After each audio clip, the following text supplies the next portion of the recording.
What's up? Welcome back to the channel. Today we're going to be reviewing a video from Street Certified News. It's entitled Proof Wack 100 is an FBI informant since 2006 gun case. Now I know a lot of people, including myself, wonder how Wack 100 know all the stuff that he knows.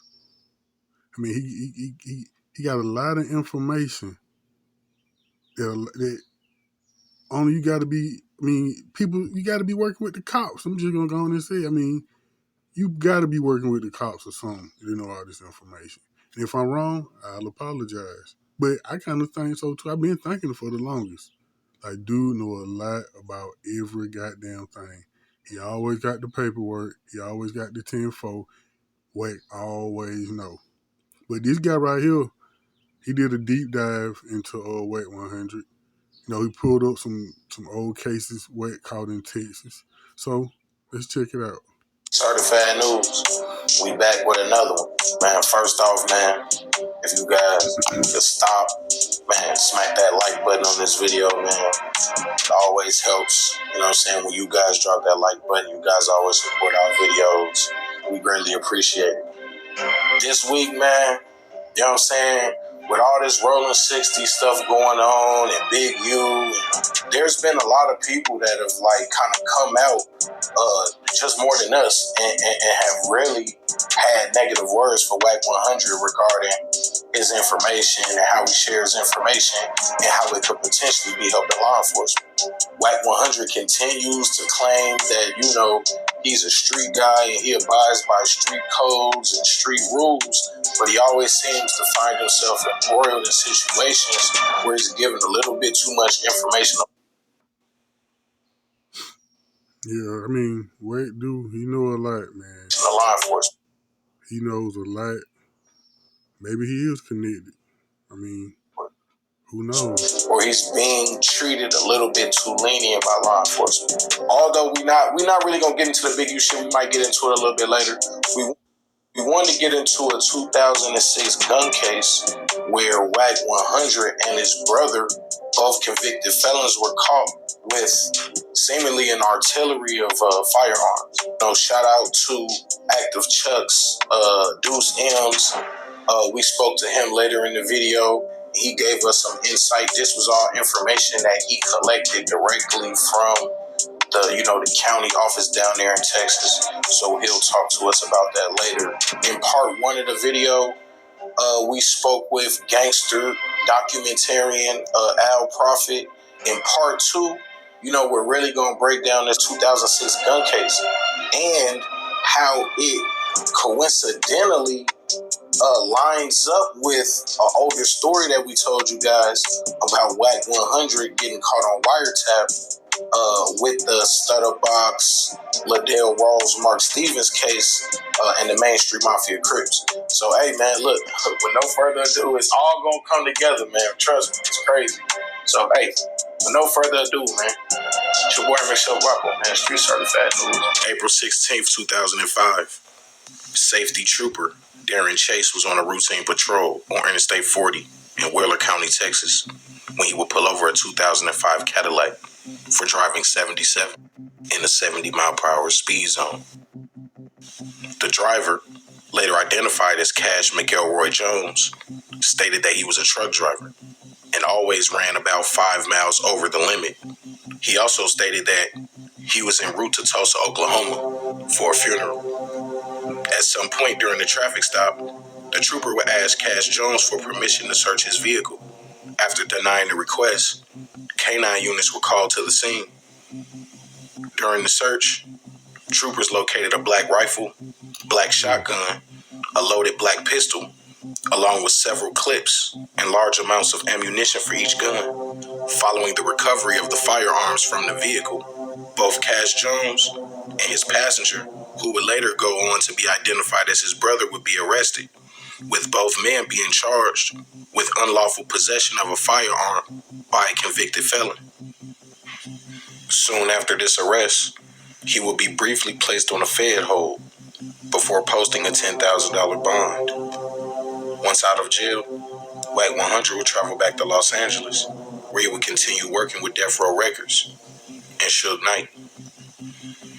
Only 2 years later, in January 2008, police would name Knight as one of the members of the mob Pyru Street Gang in a crackdown by authorities in the city of Compton. Despite his music industry connections and now managing Ray J and rapper The Game, Wack 100's name would be left out of the crackdown. In that same year, Cash Jones, aka Wack 100, would be caught on wiretap, informing business partner Mark Stevens that the Main Street Mafia Crip leader Liddell Rawls was under investigation for the kidnapping and beating of Robert Ross, aka Stutterbox. Liddell Rawls, who prosecutors said was the leader of the Main Street Mafia Crips gang, would be accused in a criminal complaint filed in February 2011 of directing members to kidnap, beat, and rob the victim, Robert Ross. CS2 Back would play a pivotal role in that case, both helping authorities connect the dots to Dale Dog via the wiretap phone calls and eventually helping Main Street beat their case. Let's play Stutterbox talking to Wack. This what I'm trying to figure out, though, Box. Help me understand this. That's something I find crazy. Wack be on Clubhouse telling all this information. Like, every fucking day, that nigga on Clubhouse dropping so-called receipts he got on street activity, street business. So, yeah, I mean, maybe Wack is working with them folks. Maybe. I mean, like I say, the nigga don't never get touched and he know everything. Won't know that whole case was your thing. What is Mark saying I had to do with the case, bro? Wack, listen, in the paperwork it said you tried to call Dog, remember? I tried to call take your call. I sent it to you. And I talked to Dog. But he said he didn't talk to you. He wouldn't take your call. But they said he wouldn't talk. Yeah, and Dog said he was cool. He didn't want to talk to you in the paperwork. That's what you said was going off of what that whole Main Street shit, that was your play. I ain't had nothing to do with it. I was a victim. Only 1 month after the indictment of the Main Street Mafia Crips, on March 9th, 2011, Cash Jones, a.k.a. Wack 100, would appear in Texas State Court to have his charges finally dismissed from that 2006 unlawful possession of a firearm case, where he was caught with multiple firearms and ammunition. The stated reason for the dismissal was not lack of evidence or a violation of Wack 100's rights, as he claims, but based on the paperwork, Wack 100's gun case was dismissed in the interest of justice. So investigating this story, we tapped in with our brother Deuce M's from Apple Chucks, a very popular California-based media company. They really tapped into the streets. And, you know, Deuce M's, man, this is somebody who, when it comes to Wack 100, and he's done extensive research on this guy, he really breaks down, you know, how Wack 100, you know, and why he concocted this whole improper search and seizure thing. So this is my question.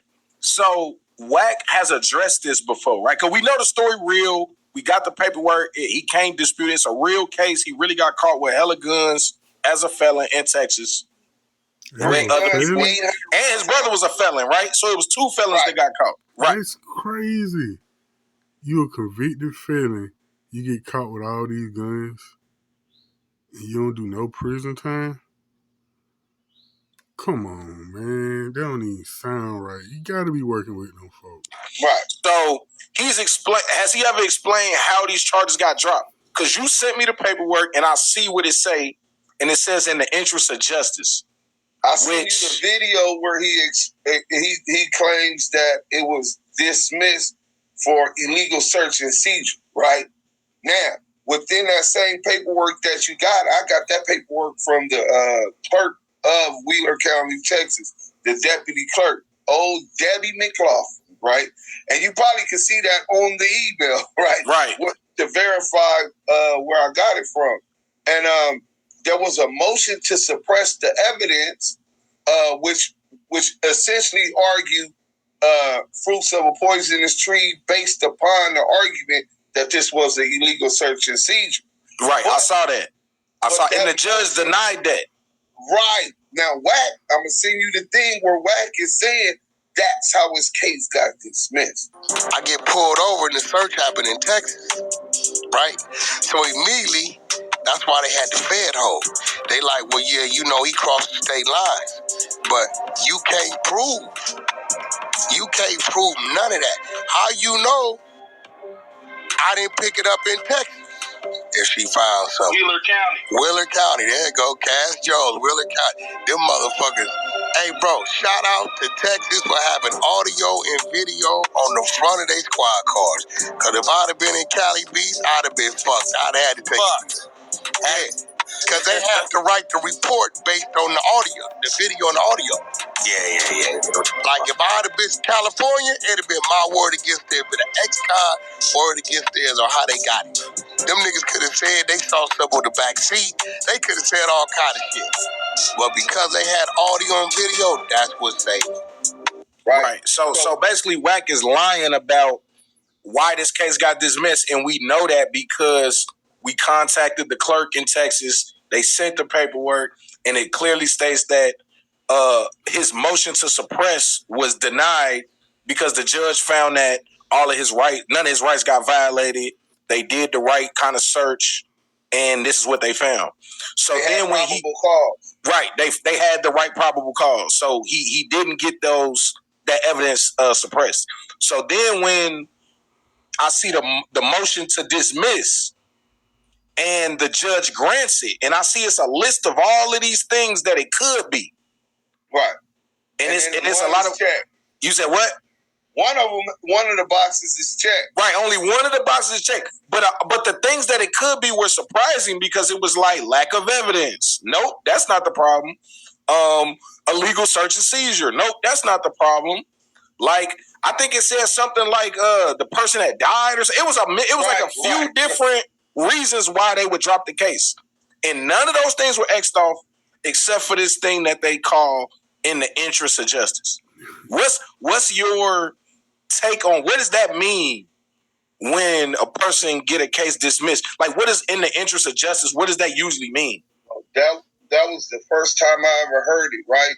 So in the interest of justice essentially means that the prosecution filed that motion to dismiss the case.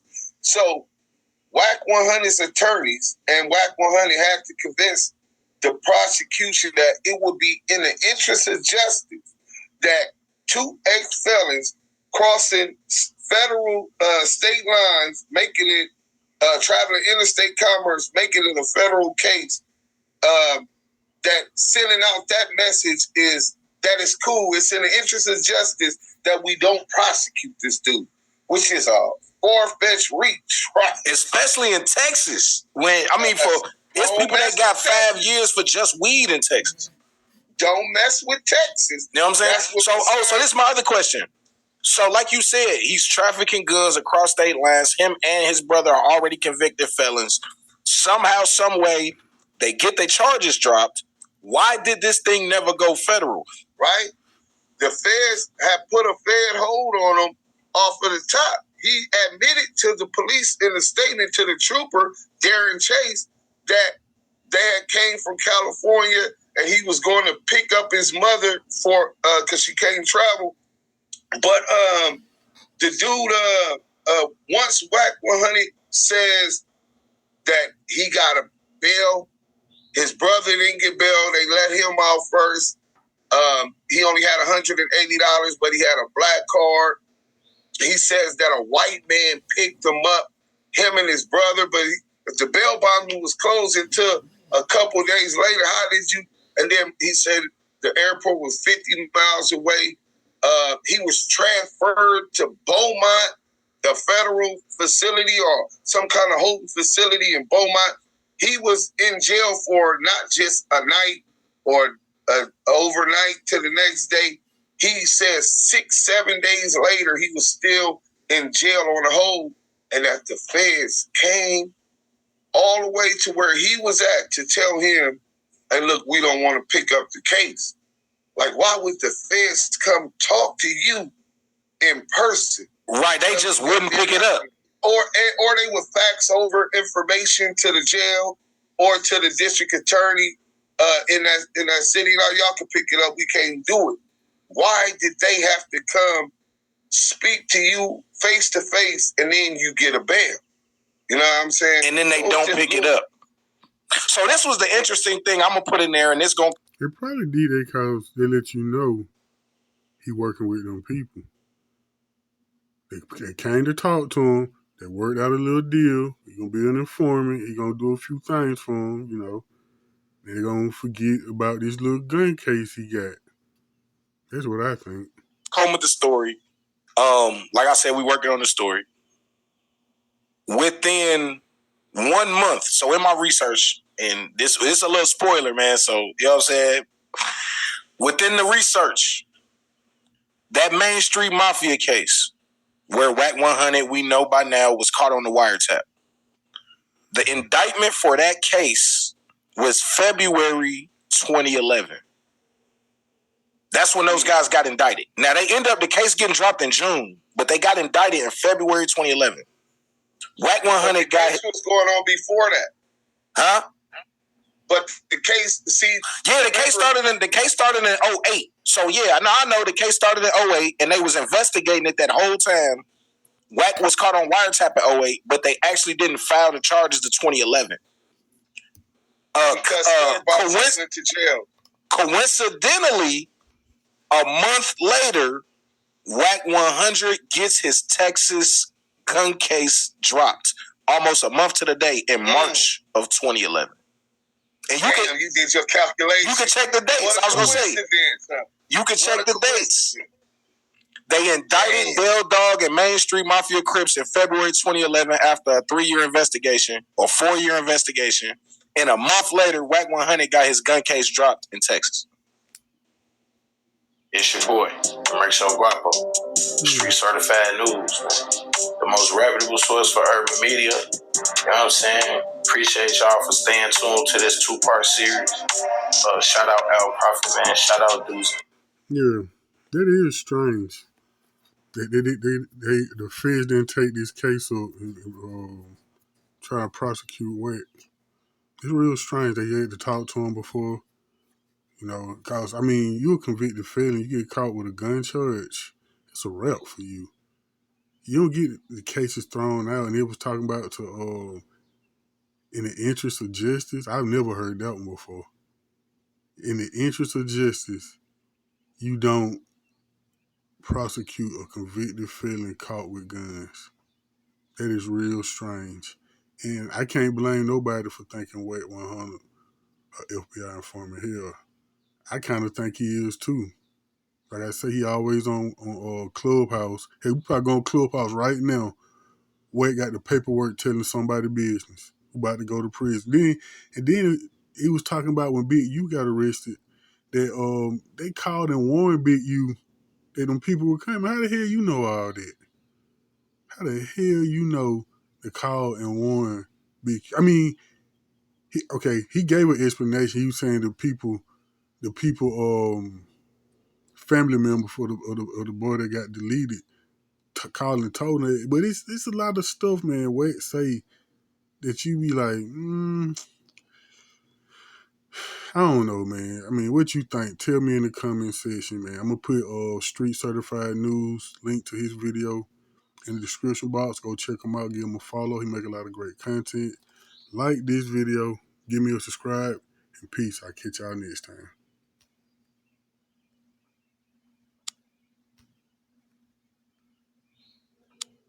Or will I?